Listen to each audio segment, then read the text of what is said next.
Conversaciones filosóficas por WIS Estéreo. Un encuentro y un diálogo con las filósofas, los filósofos, el análisis, la reflexión y la crítica. Bienvenidos.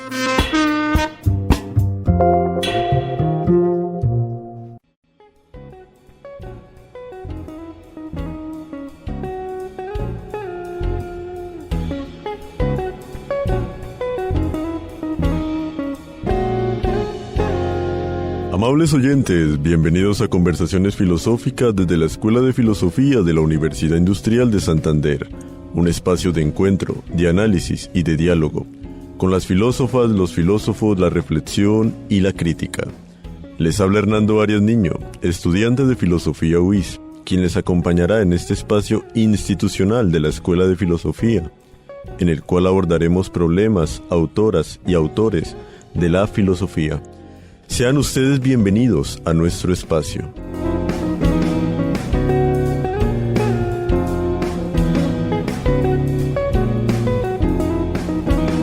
En el programa de hoy nos acompañará el profesor Enrique Arbeláez Cortés, profesor titular de la Universidad Industrial de Santander, adscrito a la Escuela de Biología de la Facultad de Ciencias, biólogo de la Universidad del Valle, magíster en Ciencias Biológicas de la Universidad Nacional Autónoma de México. En esta misma alma mater realizó el doctorado en Ciencias Biológicas. Sus intereses se encaminan a la evolución reciente de especies en el Neotrópico, la biodiversidad de aves en Santander, expediciones biológicas y el conocimiento de la biodiversidad de Colombia. Actualmente es profesor de evolución, curador, colección de aves y colección de tejidos del Museo de Historia Natural, investigador asociado al Grupo de Estudios en Biodiversidad y actualmente se desempeña también como coordinador de posgrado del programa de Biología de la UIS. Profesor Enrique, bienvenido. Muy buenos días, Hernando, muchas gracias por la invitación. De verdad agradecemos que la haya aceptado, el primer profesor de la Facultad de Ciencias que viene y participa aquí en el espacio radial, profesor. Para abrir este programa se compartirá el siguiente fragmento. La naturaleza tiene fisuras. Estimado profesor Enrique, ¿qué podría decirnos sobre esta frase? Bueno, esa frase parece que viene desde el mundo antiguo de los griegos y en biología tiene un significado importante, y es que esa diversidad de formas de vida que vemos en el planeta tienen límites, es decir, las especies se diferencian unas de otras. Y todo eso nos lleva a pensar en un gran problema que hay sobre la especie o que hubo en el pasado. Un problema en donde la filosofía tuvo un rol muy importante para la resolución del mismo. Porque generalmente se habían tratado a las especies como convenciones, como cosas que utilitariamente nos servía a dividir de un continuo de diversidad. Pero con el pasar del tiempo se encontró evidencia de que en la naturaleza sí existían especies que eran individualidades separadas unas de otras, y se empezó a plantear una serie de conceptos, o sea, una serie de maneras de pensar que son las especies, y hoy en día hemos madurado bastante esos conceptos y los entendemos dentro del marco de la biología, y gracias a la filosofía hemos podido también reflexionar sobre otros aspectos de esa diversidad. Totalmente, estimado profesor Enrique. Inclusive desde ya históricamente con Aristóteles también, que tuvo un aporte también a la misma clasificación biológica, y luego los demás descubrimientos que hubo desde el siglo XVIII en adelante en la modernidad misma. Estimado profesor, para darle un tiempo a nuestros oyentes con el propósito de dejarles una cuestión al pensamiento, ¿qué podríamos o qué desearía plantearles? Pues que traten de pensar cuántas especies pueden haber en el planeta y cuántas pudieron haber existido antes del presente. Ya regresamos.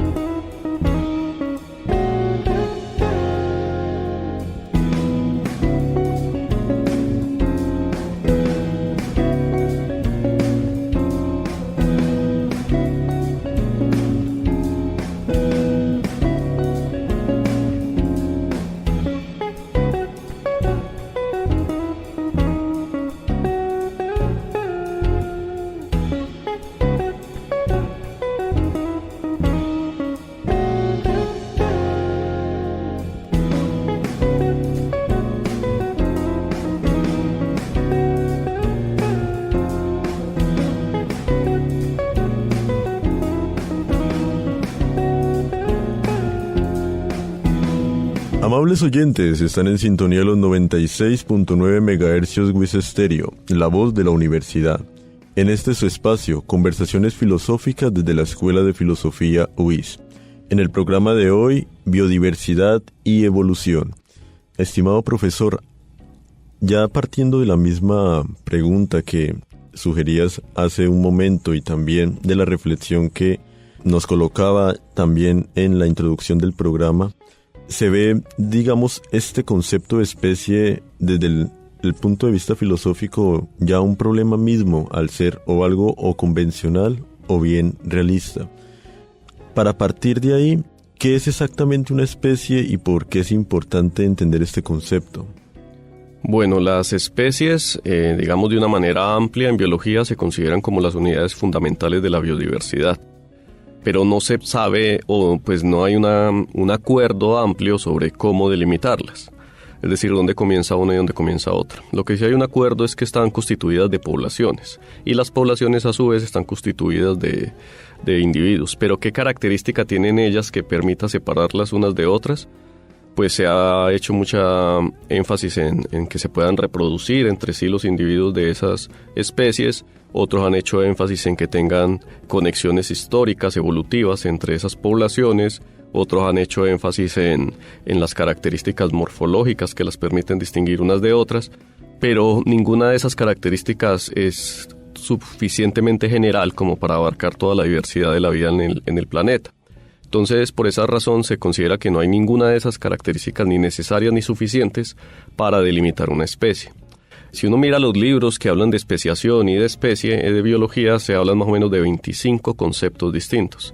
Es decir, se muestra que no hay un acuerdo.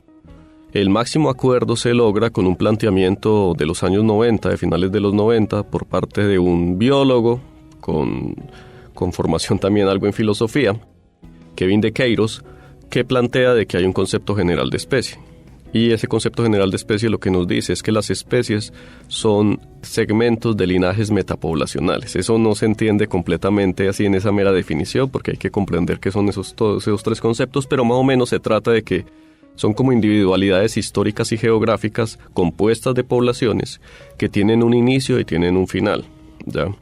Y de esa manera ya no las vemos como algo estático, sino como un proceso. Entonces las especies son grupos de poblaciones que tienen historia, que están unidas por una historia, y todos esos conceptos que existían antes hoy en día se consideran criterios de delimitación. Es decir, si encontramos poblaciones de alguna planta que tiene diferencias morfológicas con respecto a plantas similares y que aparte se reproduce en una época del año distinta y que aparte vive en un ambiente algo diferente, ahí tenemos tres líneas de evidencia, una taxonómica, otra reproductiva y otra ecológica, que sugerirían o podrían hacer muy plausible la hipótesis de que esa planta es una especie diferente a todas las conocidas. Entonces más o menos va por ahí la idea de encontrar evidencias, no una sola, sino múltiples evidencias que señalen en la dirección de que estamos frente a algo real de la naturaleza que tiene quiebres, que tiene fisuras con respecto al resto. Y ahí es donde está, digamos, como esa misma labor, como por ejemplo ustedes como biólogos, como científicos, desde esas mismas fisuras hallarlas. Hay algo, y es inclusive lo que también me inquieta saber, ¿cuántas especies se han descubierto hasta ahora y cuántas se cree que existen sin descubrir? Bueno, Hernando, eso era lo que deberían estar pensando los oyentes, y muy bien que lo retomamos.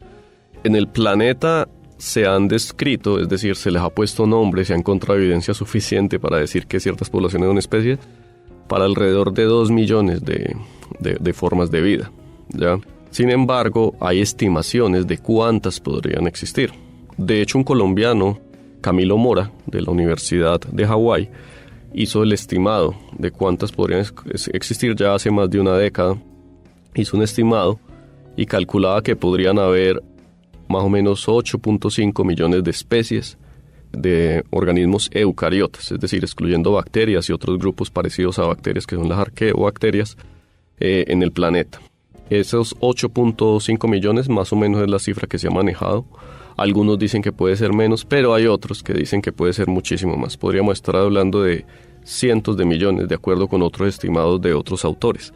Entonces la cifra exacta de cuántas existen la desconocemos. Para algunos grupos sí sabemos con cierta certeza en el orden de magnitud en el que se encuentran. Por ejemplo, en aves sabemos más o menos que hay 10.000 especies. Ya están alrededor de ese valor y conocemos casi ese mismo número.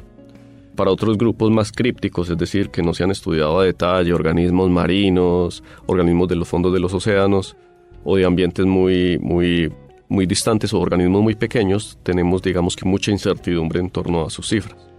Independientemente de si son los 8 millones o si son los cientos de millones, una cosa sí debemos tener en mente, y es que esa diversidad actual posiblemente represente menos del 10% de la diversidad que ha existido en toda la historia de la vida en el planeta. Es decir, la vida en el planeta se ha manifestado en múltiples formas de vida, o sea, mucho más allá de lo que nuestra imaginación puede llevar.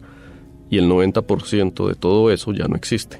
Y eso nos plantea como un paradigma, porque tantas especies y la mayoría sin existir, algunas pocas quedaron después de tanto tiempo. Entonces, son cifras que tenemos y unas magnitudes que nos invitan a pensar sobre lo majestuoso que es la diversidad del planeta.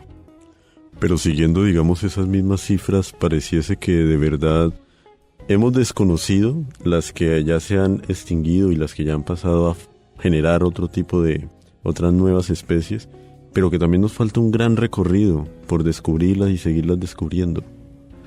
Sí, todavía se están documentando especies nuevas en el planeta, y en particular, por ejemplo, para Colombia, hace unos años yo hice el cálculo, se describían más o menos 2 especies por semana, pero en la cifra general del planeta es que se describen 2 especies por hora, más o menos. Entonces, en el tiempo que estamos hablando acá en este programa podrían estarse describiendo 2 especies nuevas para la ciencia, es decir, especies que existen en la naturaleza pero que no las habíamos documentado.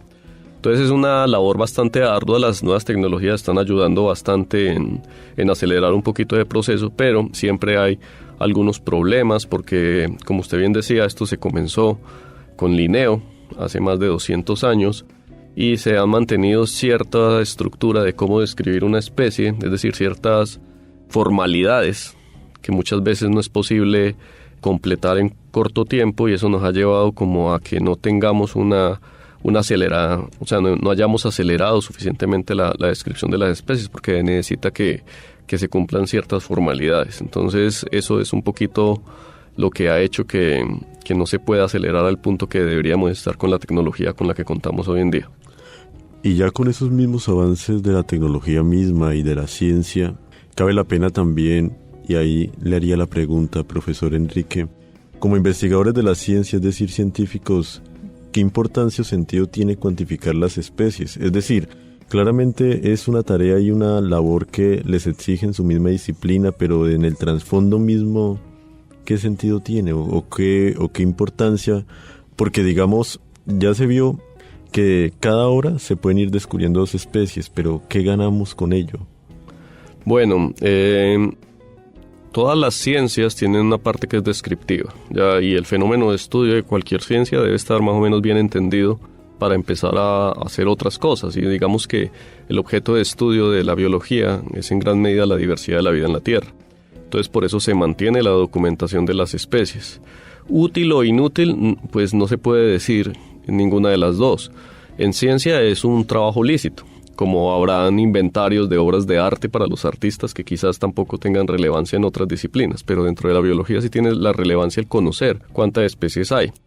Pero desde el punto de vista de la biología, cuando se describe una especie no únicamente se le pone un nombre y se dice cómo es, no, también se dice dónde vive y con qué otra especie está relacionada.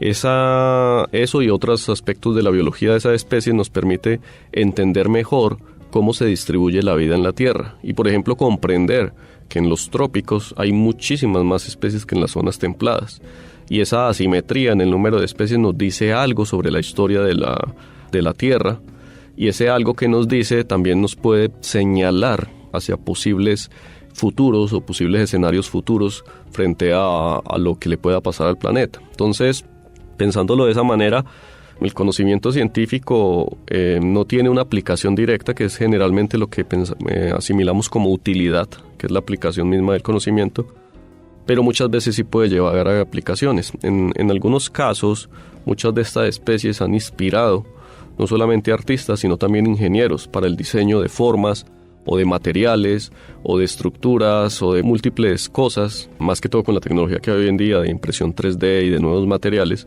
para hacer algo que se llama biomímica, imitar las soluciones que la naturaleza ha encontrado a la vida en distintos ambientes para implementarla en dispositivos o en equipos. Es simplemente una de las posibles utilidades. Por ejemplo, muchas de las especies que le decía que están por descubrirse son de ambientes poco explorados porque son ambientes hostiles para, digamos, el ser humano y sus tecnologías, y obviamente cuando las descubramos vamos a encontrar que tienen adaptaciones a esos ambientes que podrían ser de alguna manera evocativas para desarrollar tecnología en otros sentidos. Totalmente, profesor Enrique. Ahora bien, digamos, ya partiendo también de lo que de por sí el concepto de especie resulta problemático, inclusive de la ontología misma, del concepto mismo, metámonos en el tema evolución y especie. ¿Qué papel juega la evolución en la formación de nuevas especies, profesor Enrique? Bueno, de hecho eso está junto con pegado, es prácticamente lo mismo. Darwin le llamaba el origen de las especies a su libro, donde plantea la teoría de la selección natural, y la especiación, que es el proceso por el cual aparecen nuevas especies, es parte de la evolución. Darwin lo planteaba de una manera muy específica. Él consideraba que las poblaciones que habitaban en ambientes distintos a los que habitaban otras poblaciones terminaban adaptándose a ese nuevo ambiente, y esas adaptaciones generaban diferencias morfológicas o de comportamiento en caso de que fueran animales, que iban a diferenciar esa población del nuevo ambiente con respecto a otras poblaciones que seguían habitando en ambientes como los que tenían antes. Y esa adaptación por selección natural llevaría a que surgieran nuevas especies. Hoy en día sabemos que eso es solamente una de las formas en que las nuevas especies se originan. También el mero aislamiento geográfico, sin necesidad de que haya diferentes ambientes entre las poblaciones, puede llevar a que surjan especies distintas. Y múltiples factores, incluso parasitismo por ciertos tipos de bacterias, puede promover diferenciación entre insectos, ¿ya? Y otros tipos de organismos, otros artrópodos. Entonces la especiación es uno de los temas candentes de la biología evolutiva, porque la característica más evidente de la vida en la Tierra es la diversidad, y esa diversidad se manifiesta en la forma de especies. ¿Por qué la vida es diversa? Eso es una pregunta central en biología, que por ahora no se ha dado respuesta. La vida en la Tierra se manifiesta en miles o cientos de millones o miles de millones de especies, y la vemos como un todo, y es como que fuese inherente al fenómeno de la vida el subdividirse en distintas formas. Entonces, más allá, digamos, de la documentación y el inventario de especies, está esa pregunta gruesa de la biología, de por qué la vida no se mantuvo como se originó, tuvo que diversificar y cambiar. O sea, es como algo muy de la biología, el entender esa diversidad y ese cambio a lo largo de la evolución. Inclusive le podría añadir, estimado profesor Enrique, que es como esa filosofía natural que los biólogos, las biólogas realizan hoy en día. ¿Qué podría decirnos acerca de las especies endémicas y su importancia? Bueno, las especies endémicas son importantes, digamos, desde el punto de vista evolutivo, porque al estar circunscritas a un solo lugar, sugieren que en ese lugar se originaron. Por lo tanto, ese sitio ha sido dinámico en el tiempo y ha permitido no solamente la aparición, sino el mantenimiento de especies en esos lugares. Pero la palabra endémico, pues eso sí es subjetivo, tiene una subjetividad tremenda, porque depende, podrían ser endémicas de Santander, o endémicas de Colombia, o endémicas de Sudamérica, es decir, podría definirse de distintas maneras. Pero pensemos en las microendémicas, aquellas especies que tienen una distribución de unos cuantos cientos de kilómetros cuadrados. Esas especies llaman mucho la atención porque son exclusivas y son una especie que no se encontraría en ningún otro lugar del planeta. En algunos casos tienen adaptaciones particulares. Acá en Santander tenemos un caso singular y muy llamativo, que es la Cabanilechia chicamochae, la ceiba barrigona del cañón del Chicamocha, que digamos está adaptada al entorno no solamente seco del cañón, sino también a las pendientes tan marcadas que se forman allí. Pero ella no es la única especie endémica del cañón, también hay otras especies de aves, de cactus, que son endémicas y muy posiblemente también de otros animales que son endémicos del cañón. ¿Qué nos dice eso? Que el cañón es un lugar donde hay dinámicas evolutivas interesantes que en los últimos millones de años han dado origen a especies distintas. Entonces el cañón debe tener una historia que contarnos sobre la diversidad no solamente de Santander, sino del país y del neotrópico. Cómo especies que se adaptan a esos ambientes secos pueden mantenerse ahí y formar ecosistemas muy distintos a los que están alrededor. Entonces, ese es el valor, digamos, inmediato de la especie endémica. Otro valor, desde el punto de vista ya, digámoslo, comercial, es que en los últimos años se ha dado un auge por el turismo de experiencia, y entre el turismo de experiencia está el turismo de naturaleza, y entre el turismo de naturaleza está la observación de especies, ya principalmente de aves, pero también hay gente que se especializa en observar plantas o algunos insectos. El hecho de contar con endémicas en nuestro departamento le da una ventaja tremenda, porque para ver esas especies el único lugar donde podrían visitar es este. Entonces, digamos que desde el punto de vista llamar la atención sobre especies endémicas puede servir para, desde el punto de vista comercial, del turismo, de naturaleza y, digamos, de una economía más sostenible, aprovechando el conocimiento que tenemos de esos endemismos. Digamos, ahí mismo tocaba el tema de las mismas especies y sus hábitats. ¿Cómo entender inclusive aquellas realidades que se han estado viendo, y es con el tema de las especies invasoras? Es decir, por ejemplo, hace poco estuve justamente en el río Sogamoso, y ahí me comentaban las personas que trajeron justamente como una especie de pescado del Amazonas hacia allá. Aquel pescado acabó con todos los originarios, todos los que estaban ahí, todas las distintas manifestaciones de vida del mismo río, y pues ellos se quedaron ahí. ¿Eso generaría un desequilibrio de cierta manera, o pasa y sería una nueva especie endémica ahí? Pues las especies invasoras generalmente, por el nombre que tienen, las vemos como algo negativo, pero pues pensándolo de manera amplia y general, nosotros somos una especie invasora. Nosotros somos una especie originada en África, muy probablemente, que nos expandimos por todos los continentes. Somos la especie más invasora de todas. Y hemos traído con nuestro comercio y con nuestros viajes muchas especies de otros lugares. Las especies invasoras sí tienen ese efecto nocivo para especies locales muchas veces, como el que usted menciona. Que se altera o no se altera el equilibrio, eso pues simplemente tocaría ver si hay equilibrio, ¿ya? Posiblemente se establece lo que dicen los biólogos es un equilibrio dinámico. Es algo que va cambiando a lo largo del tiempo y los depredadores cambian y estas especies se vuelven exitosas. Eso es algo curioso de las especies invasoras. No todas las especies que son introducidas invaden, pero aquellas que son invasoras demuestran que tienen unas capacidades impresionantemente grandes de ocupar espacios y competir con otras especies locales. Mientras que en los hábitats de donde son originarias a veces incluso son especies raras. Cuando llegan a otros lugares se vuelven especies que se expanden rápidamente.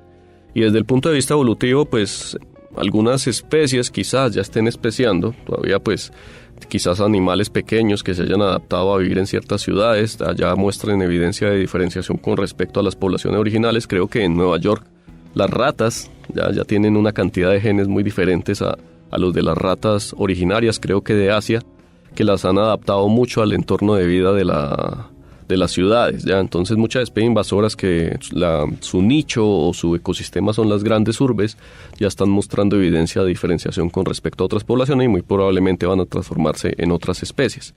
Pero es la dinámica normal, ya eso es común, y cuando hablábamos de la especiación desde el punto de vista geográfico, hay un ciclo de la especiación que las especies amplían su distribución. Antes la ampliaban por sus propios medios, hoy en día están ayudadas por el ser humano.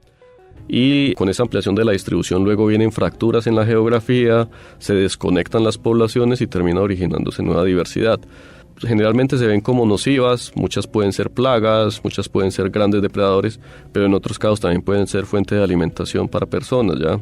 O de recreación, o de estímulos psicológicos, no sé, los gatos, los perros también podrían considerarse una especie invasora que se ha expandido con nosotros, junto con las gallinas, el ganado y todos los pastos con que los alimentamos, y el maíz y todo. Entonces, en realidad hemos modificado bastante el planeta, algunas invasoras las usamos, las cuidamos y las consumimos, y otras simplemente las queremos exterminar.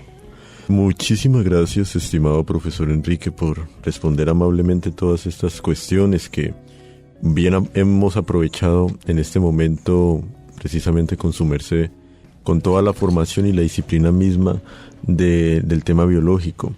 Amables oyentes, llegamos al final de esta edición de Conversaciones Filosóficas desde la Escuela de Filosofía UIS. Expresamos un especial agradecimiento a nuestro invitado, profesor Enrique Arbeláez, por su participación y sus valiosos aportes. Esperamos contar nuevamente con su intervención en nuestro espacio de la reflexión y la crítica.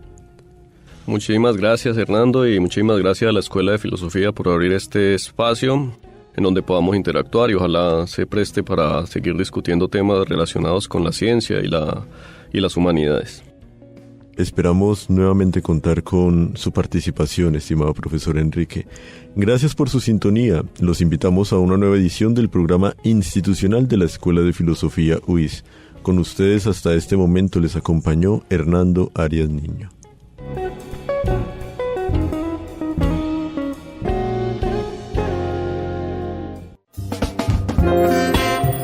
Emisora UIS presentó Conversaciones Filosóficas, espacio radial institucional de la Escuela de Filosofía UIS.